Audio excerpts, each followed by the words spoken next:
Week 1 assignments begin with 1A mystery drawing, which I'm not going to help you with because then it won't be a mystery. But 2A asks for a blind contour drawing, and it's going to be a drawing of your hand. So let's talk a little bit about what blind contour is. Now, sometimes in the instructions, in the course, and the videos, she says, she refers to contour drawing, but she doesn't specify what kind. When the projects tell you to stop and do a contour drawing, she means a blind contour. So a blind contour drawing means just that. You are not allowed to look at your paper while you're drawing. Now, for some of you, this is going to be very difficult, especially if you are a perfectionist. The purpose of blind contour drawing is for you to learn to really observe your subject closely in the way that maybe you never have before. You're looking at the volume, the shape, the contours, the detail, and you're learning how to have eye-hand coordination.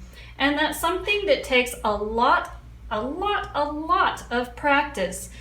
Even professional artists do blind contour drawing on a regular basis to help them keep up their eye-hand coordination skills and to really help them to get to know their subject before they attempt to draw it. So there are a couple rules. Rule number 1, if your pencil is moving, you do not look at your paper. If this is going to be too hard for you, and there's some that it will, then put a piece of paper on top and do your drawing underneath so you can't see it. Now, the idea, in this case, we are drawing a hand. So,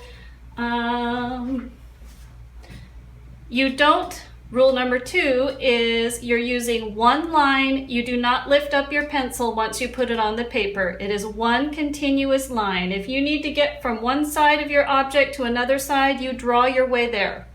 You just find your way across that object to the other side. Now, let's see, hand. I don't know what direction. I guess I'll go this way. And it's not going to be easy to not look because it's so close. At home, it would be better if maybe you put your hand down on your lap so you're not looking at your paper. If you're looking down at your hand, it's easier not to look at your paper, but I want you to be able to see my hand. So I'm going to start at my wrist down here, and I put my pencil down to the paper, and I'm going to start looking at that angle of my wrist, and it kind of curves up and there's a little dent there, and I'm going to come back down and I want to explore the direction of that line that goes across my wrist and over to the other side, and then my wrist comes down this way. It comes back up this way. So you can totally change directions, going up kind of the base of my palm there, and then there's this knuckle at the base of my thumb, and coming at the side of my thumb, there's a little indent that goes across the knuckle there, and it changes direction. Now remember, contour is not outline. We are not making little turkey hands here.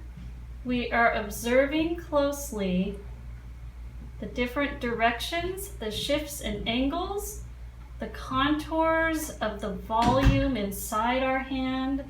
And you know what? If you skip something, it doesn't matter because it's really about observation.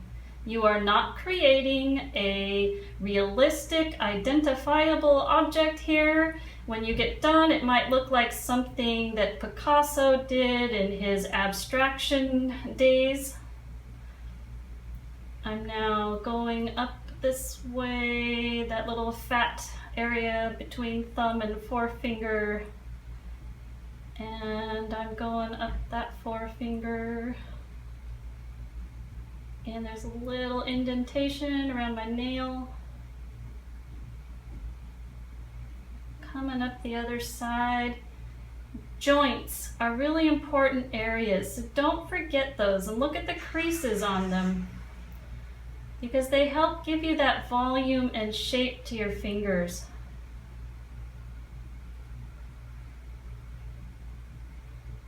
Coming up to my middle finger here, changes direction.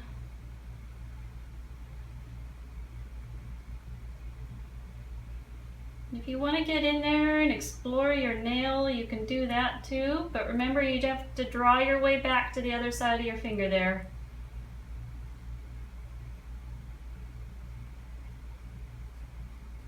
Really look at your hand like you've never looked at your hand before. Oh, there's my ring. I'll get that in there.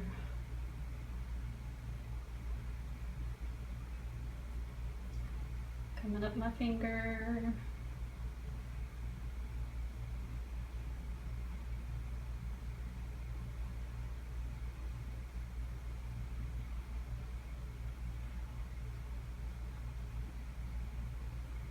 You can pretend that you're a little ant and try not to break your pencil.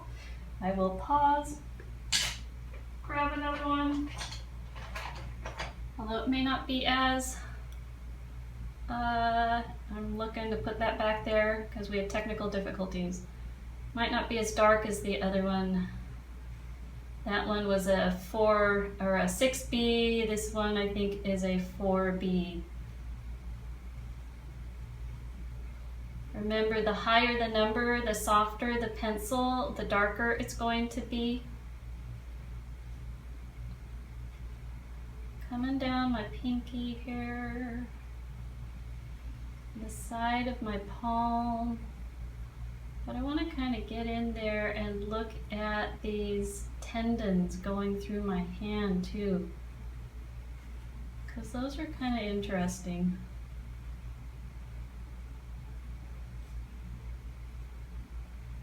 Okay, I think you get the idea. Does that look like my hand? No, that's not the point. The point is that we are observing closely. And what you end up with is actually usually pretty fun. And the longer you do this, the better that you'll get. So I recommend in your sketchbooks that you do a lot of blind drawing. Now that is 2A.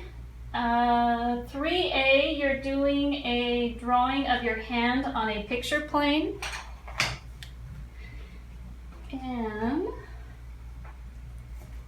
I need to erase the last drawing off of my picture plane.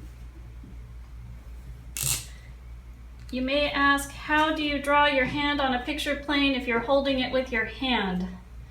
Well, that's a good question. I had one student who figured out a way to clamp his picture plane onto this side of his board. I have found that if I rest my hand underneath the glass, that works too. So we're going to end up with a strange perspective here. But again, I want you to look at what's happening inside of your hand, not just the outline. We're looking at contours. So, and always close one eye. It helps turn 3D objects into 2D objects. Your picture plane is there to be a guide for you. It is to help you with your next drawing. It's to help you see proportion and angles. So when you do your drawing, refer back to your picture plane drawing and go, oh, did I get that in the right shape? Is that the right proportion? Is my thumb too big in relationship to my hand? Do I need to make some adjustments there? Okay. So there we have my hand on a picture plane. see that I've looked at the little curves going in, and you're going to go slowly and really get lots of nice detail in there so you can draw your hand. Now, just a couple tips. One thing that's really great with hands is that the distance of the back of your hand from your wrist to that first knuckle is going to be, let's see, turn it over this way, it's a little easier. That palm, your palm height to your middle finger, they're the same, or they're going to be very close to the same. That's one way of knowing whether you've made your fingers too stubby or your palm too small. So try to find on the back of your hand, it's like right over that first knuckle, right there, the distances are the same. That's really going to help you out when you're doing your drawings of your hands. So 3B, you're going to do a foreshortened hand or foot on a picture plane. So you use the same process that I just showed you, only you want your hand either coming at you, so maybe bend the fingers up, or do a drawing of your foot looking down at it, so it's going away from you in foreshortening. And then you're going to do a drawing of your hand or foot on your paper and photograph that. And use your picture plane drawing to help you as you're doing your drawing on your paper for that's 3C. So 3C, you'll do a drawing of either the hand or foot, what you did on your picture plane for the foreshortening. They should look exactly the same. So you'll have your 3B foreshortened hand or foot on your picture plane, and then your 3C will be the drawing of your hand or foot on your paper. And you're going to use this as a guide in your drawing of your object of your hand or foot. Okay, so this one's not foreshortened, but I'm going to use this as an example because it's too difficult for me to show you that logistically.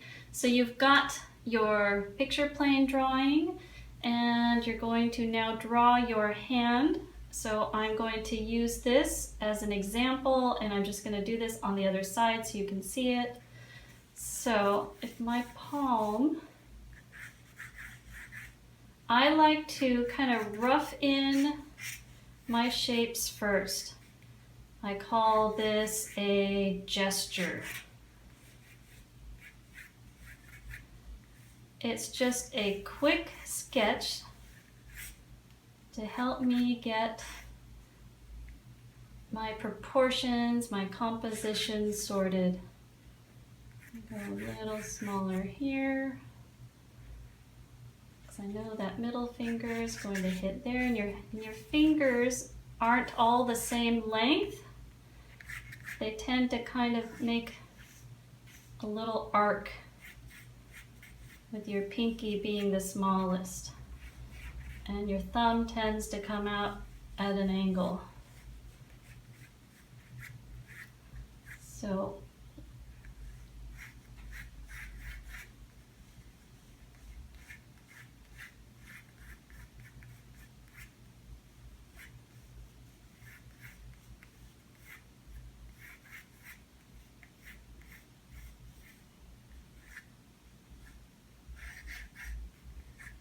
compare the heights to each other.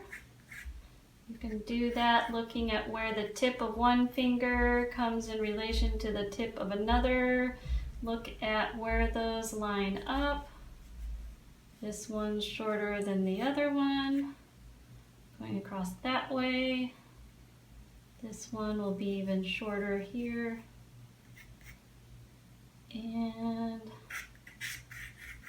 thumb. I'm bumping into my glass there. The knuckle kind of sticks out. Okay, once you have just your basic shapes there, Then you can start really looking at your contour lines. So this will be a contour drawing in that we're not doing any shading. We're using only line to communicate our drawing at this point. We'll use, start getting into value next week. But it's not a blind contour. You are allowed to look. Please do look. Look closely. Use the information that you learned when you did your blind contour to really observe your hand again this time, but looking a little more closely.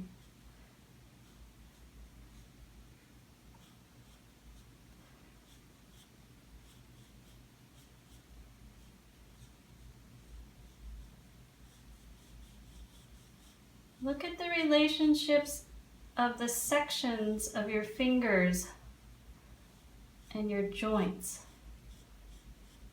How big is each section in relationship to each other? Look at the directions that things are going.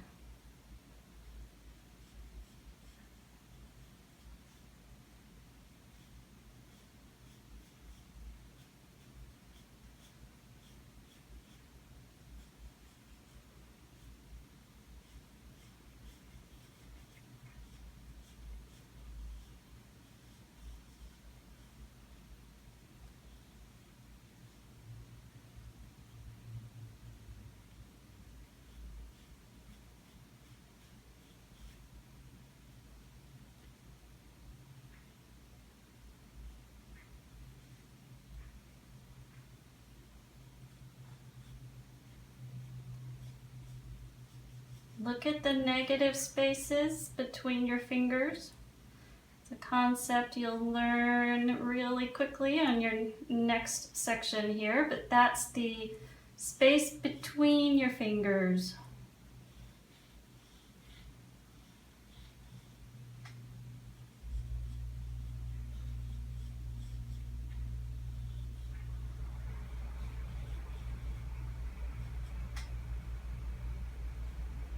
So I'm looking at where this joint is in comparison to the next one on my other finger, making sure that they relate to each other properly.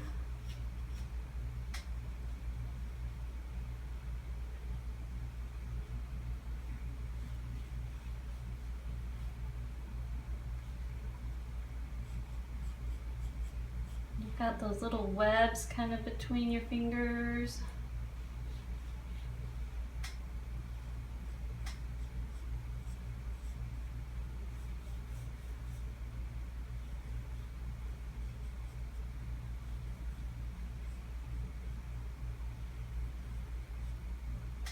This side's a little taller there.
I'm losing the tip of my thumb there. And I'm using my Needy eraser. It's my favorite eraser. And I'll just clean up some areas here.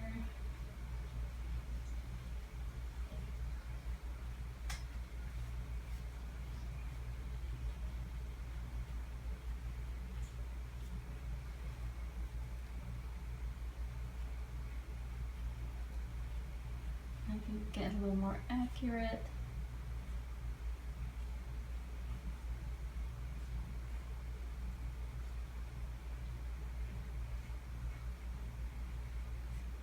Get my nails on there.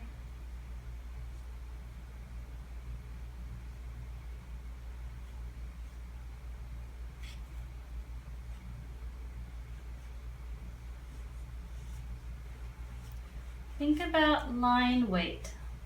That's where in some areas your line is a little heavier, in some areas your line's a little thinner. Where I get curves or intersections, where something overlaps, I tend to go heavier on my line. I tend to go a little lighter when I'm going inside the objects. Think of it like driving a car. When I get to an intersection, I put on the brakes and I'm leaving more rubber. If you're going around a corner, you're also putting on your brakes, so hopefully you might be leaving a little more rubber and darker line there as well.